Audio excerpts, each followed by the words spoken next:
पर नियंत्रण किया हुआ था। लक्ष्मण जी महाराज एवं अर्जुन को छोटी मोटी हस्ती मत समझिएगा। निरालसी अर्जुन, भगवान जी कहते हैं जिसके अंदर आलस नहीं है वह अर्जुन,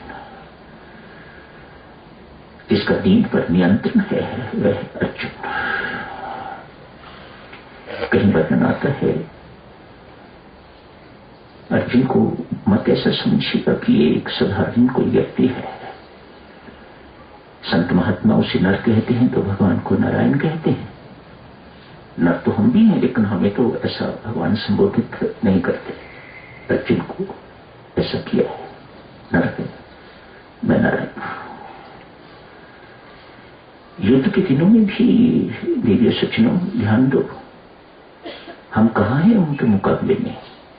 युद्ध के दिनों में भी अर्जुन, युद्ध कोई साधारण चीज नहीं है। वैर विरोध से भरी हुई, शत्रुता से भरी हुई चीज।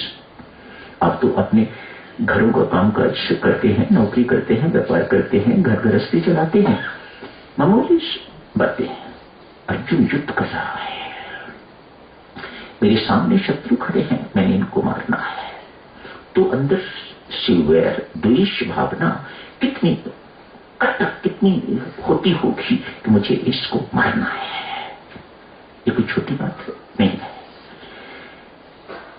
वह निर्वैर नहीं है, उसके अंदर उस वक्त वैर की भावना, द्वेष की भावना उसके अंदर आती है, क्रोध की भावना उसके अंदर आती है, बदले की भावना उसके अंदर उस वक्त आती है।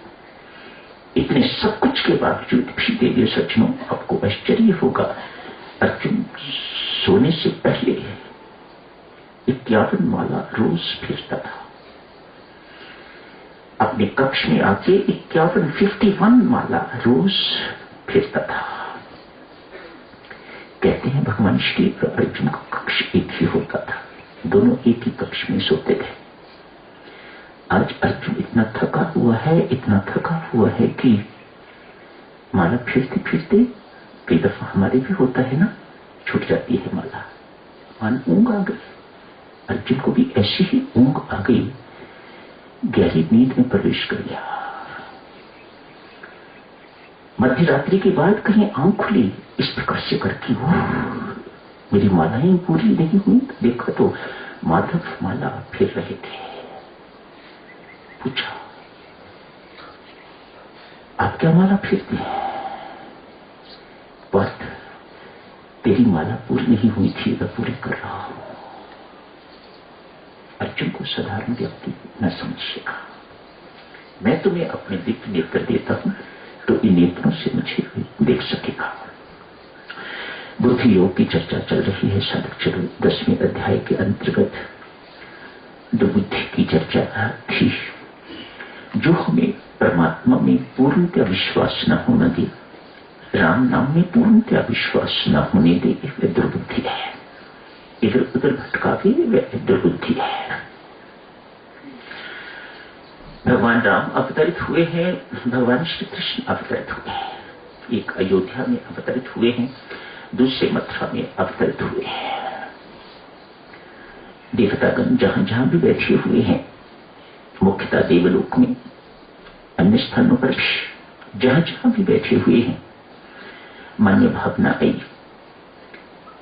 न जाने कितने हजारों वर्ष हो गए हैं देवलोक में रहते हुए, अभी तक भगवान के कहीं दर्शन नहीं हुए, न ही कभी भगवान की सेवा का अवसर ही मिला है और न ही कभी मिलेगा। देवता भी, शास्त्री जी, देवता भी इंतजार करते हैं कब मानव योनि मिलेगी और हम भक्ति करके तो परमात्मा के दर्शन कर सकेंगे, सेवा करके परमात्मा के बंधुओं की, परमात्मा के साकार रूप की सेवा करके तो हम परमात्मा को प्राप्त कर सकेंगे। देव दुर्लभ देव, ये जो हमें मिली हुई है देव दुर्लभ, मानो ये देवों को भी दुर्लभ है, देवताओं को भी दुर्लभ दे जो हमें परमेश्वर ने कृपा करके दी हुई है। देवता इस देव के लिए, देवी इस मानव योनि के लिए तरसते हैं। कब ये हमारा हिसाब किताब ये देवताओं का खत्म होगा और कब हमें मानवीय योनि मिलेगी और कब हम परमात्मा की भक्ति कर सकेंगे या परमात्मा की सेवा के योग्य हो सकेंगे। आज मन में आया 33 करोड़ देवता है, शास्त्र कहता है।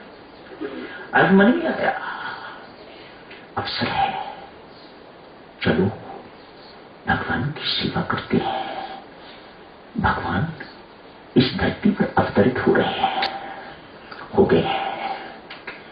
अतएव बहुत से देवता वानर बन के तो भगवान राम की सेवा के लिए उपस्थित हुए, पेड़ बन के व अन्य कुछ कुछ बन के तो भगवान कृष्ण की सेवा व उनके साथ लीला इत्यादि करने के लिए, उनकी लीला अवलोकन करने के लिए योनियां धारण की।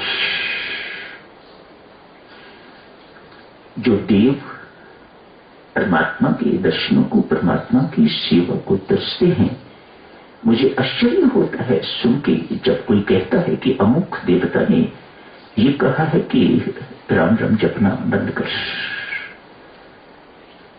मेरा शरीर कांप जाता है। कोई ऐसी देवता, देवी देवता इस संसार में नहीं हो सकता, सारे ब्रह्मांड में नहीं हो सकता जो ये कहे किसी को, राम राम जपने वाले को ये कहे कि राम राम मत जप, माला मत फिर। ऐसा पाप कोई देवी देवता कभी नहीं करेंगे, ये पाप है। हाँ, स्वार्थी लोगों का बीच में हाथ हो तो उनका कथन हो सकता है, वे स्वार्थी हैं, वे निष्कामी नहीं है।